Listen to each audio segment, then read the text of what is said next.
வணக்க மக்களே, welcome to the Fender show. இன்னைக்கு ஷோல நம்ம பார்க்க போறது மேவோ அவர் ஃபியூஜி அப்படின்ற ஒரு மராத்தி மூவி தமிழ் டப்பிங்கோட சோனி லைவ்ல அவைலபிளா இருக்கு. இந்த படம் ஒரு வித்தியாசமான ரீயூனியனை மையமா வச்சு அமைக்கப்பட்ட ஒரு ரொமான்ஸ் டிராமா. ஆக்சுவலா நம்ம ஹீரோ ஹீரோயின் இவங்க ரெண்டு பேரும் எக்ஸ் லவ்வர்ஸா இருந்திருப்பாங்க. கிட்டத்தட்ட 7 வருஷங்களுக்கு அப்புறமாட்டு டோக்கியோல தற்செயலா பார்த்துப்பாங்க. அந்த ரீயூனியன் என்னவோ நீட்டா தான் இருக்கு. பட் இந்த 7 வருஷங்கள்ல ஒருத்தரோட லைஃப்லயும் ஏகப்பட்ட மாறுதல்கள் அப்படின்றது ஏற்பட்டிருக்கு. நம்ம ஹீரோயின் இன்ஃபேக்ட் தன்னோட பையனோட வாழ்ந்துட்டு இருப்பாங்க. அண்ட் இவங்களுக்கு எதனால அந்த பிரேக்கப் அப்படின்றது நடந்தது, அவங்களோட லவ் லைஃப்ல என்ன மாதிரியான பிரச்சனைகள் வந்துச்சு, டுவர்ட்ஸ் எண்ட் சேருவாங்களா இல்லையான்ற மாதிரி நிறைய விஷயங்களை சொல்லக்கூடிய ஒரு படம் தான் இந்த படம். எனக்கு இந்த படத்துல பிடிச்ச விஷயமே இவங்க பாஸ்ட் லவ்ல என்ன மாதிரியான பிரச்சனைகள் வந்தது அப்படின்றத பேரலா ஒரு ஸ்டோரி மாதிரி நரேட் பண்ணிருப்பாங்க. அது உண்மையிலேயே நீட்டா இருந்துச்சு.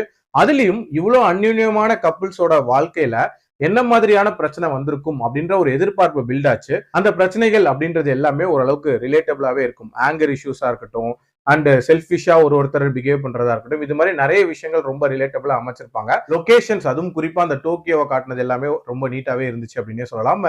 அண்ட் இதுல அந்த கிளைமேக்ஸ் வழக்கமான ஒரு கிளைமேக்ஸா இருக்கும் தான் நான் எதிர்பார்த்துட்டு இருந்தேன். பட் ஒரு மாதிரி வித்தியாசமான ஒரு வேலை தான் முடிச்சிருப்பாங்க.